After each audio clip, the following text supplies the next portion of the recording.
दुर्गादास सामने वाले रामपाल जी आए हुए नहीं, रामपाल भी आए हुए। अगर रामपाल जी आए तो ठीक है। रघुनाथ सिंह संध्या हरिवंत चुड़ैल मतलब अगर इनमें से कोई किसी का नाम रह गया होगा वो कोई आए हैं तो हाँ। एक परमिट पासपोर्ट टाइप बनाया होता था। किसी को जम्मू कश्मीर से बाहर, जैसे आजकल अमरनाथ जी की यात्रा चल रही है, तो पूरे भारतवर्ष से शिव भक्त आते, तो उस वक्त अगर आते थे तो उनको वो परमिट बनाना पड़ता। किसी को वैष्णो देवी जी की यात्रा में जाना तो परमिट बनाना पड़ता। और किसी को जम्मू कश्मीर से अगर 4 धाम की यात्रा जाना, बद्रीनाथ, केदारनाथ, सोमनाथ, अगर कहीं हरिद्वार जाना, तो उसको भी जम्मू कश्मीर से बाहर जाने के लिए भी परमिट सिस्टम।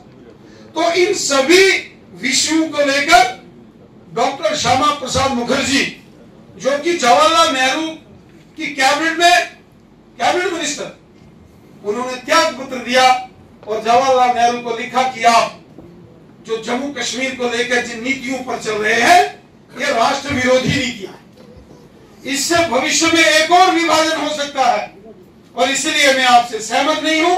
और जब मैं वैचारिक दृष्टि से आपसे सहमत नहीं हूं तो मैं आपके मंत्रिमंडल से एज ए कैबिनेट मिनिस्टर त्याग पत्र देता हूं।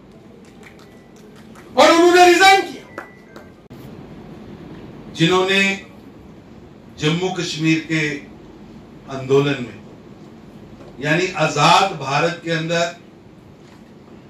अपने ही भूभाग की आजादी के लिए बड़ा संघर्ष किया, बलिदान दिया, जीवन दिया, समय दिया, सब कुछ निछावर कर दिया।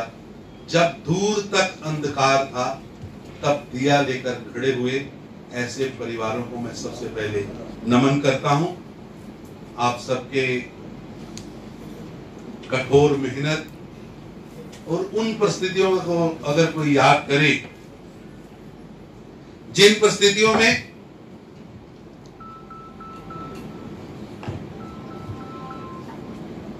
पंडित प्रेमनाथ डोगरा जी ने यहां पर जब काम शुरू किया और किस तरह शेख अब्दुल्ला को ताकतवर करने के लिए, मुस्लिम कॉन्फ्रेंस को ताकतवर करने के लिए कांग्रेस ने और पंडित नेहरू जी ने प्रयास शुरू किए और कॉन्स्पिरेसी शुरू हुई जम्मू कश्मीर के खिलाफ, जम्मू कश्मीर के नागरिकों के खिलाफ, जम्मू कश्मीर के नागरिकों के अधिकारों के खिलाफ। शायद एक ऐसी स्टेट होगी जहां कॉन्स्टिट्यूशनल असेंबली के लिए जो चुनाव हो रहा है उसमें पंडित प्रेमनाथ डोगरा जी की पार्टी के 65 कैंडिडेटों के पर्चे रद्द कर खुला रास्ता दिया गया कि मुस्लिम कॉन्फ्रेंस, शेख अब्दुल्ला सत्ता में आए और अपने मुताबिक कॉन्स्टिट्यूशन बना सके। जो हम बात कहते थे, जो जनसंघ उस समय कहती थी कि शेख अब्दुल्ला की सोच, मुस्लिम कॉन्फ्रेंस की सोच भारत विरोधी, बाद में नेहरू जी ने उन्हें जेल में डाला। लेकिन मैं पूछना चाहता हूं, आपने शेख अब्दुल्ला को उसके गलतियों की, उसकी राजद्रोह के लिए तो जेल में डाला, जिसने उन्हें राजद्रोह करने के लिए ग्राउंड दी, जिन्होंने शेख अब्दुल्ला को रास्ता दिया, जिन्होंने शेख अब्दुल्ला को पाला, उसकी मानसिकता को पाला, जिन्होंने देशभक्ति।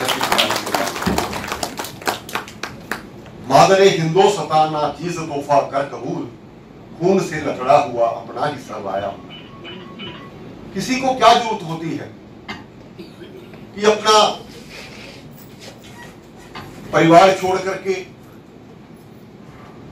अपना प्रदेश छोड़ करके इस भारत माता के चरणों में अपने आप को समर्पित करना, यह जज्बा होता है, संस्कार होता है।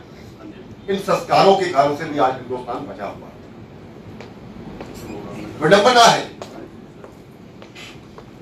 इस देश की राजनीति में जिन लोगों को यहां का शिक्षा मंत्री बनाया गया, जिन लोगों को यहां का प्रधानमंत्री बनाया गया, अब कई ऐसे सम्मानीय हमारे देश में हैं, उनका नाम लेना मैं ठीक नहीं समझूंगा। आदर के साथ हम उनको देखते हैं। ये भी कहा जाता है, दे दी हमें आजादी बिना खड़ग बिना का हल, साबरमती के संत तूने कर दिया कमाल। गांधी जी के प्रति हमारी पूरी श्रद्धा है, लेकिन उस श्रद्धा के कारण से ये नहीं है कि हम अपने सही उन लोगों को भूल जाएं जिन्होंने अपनी फांसियां पर चढ़े। कौन सी अहिंसा? अहिंसा से अगर ये देश मिलता तो ये शहादतें किसने याद की जाती? ये उन लोगों का बलिदान, उन लोगों का समर्पण, उन लोगों की देश के प्रति श्रद्धा, उन लोगों का संकल्प, ये आज हमें उस मुकाम तक लेके आया है कि आज हम इस भारत में सुरक्षित हाथों में, बहुत देर बाद देश को एक सही नेतृत्व मिला।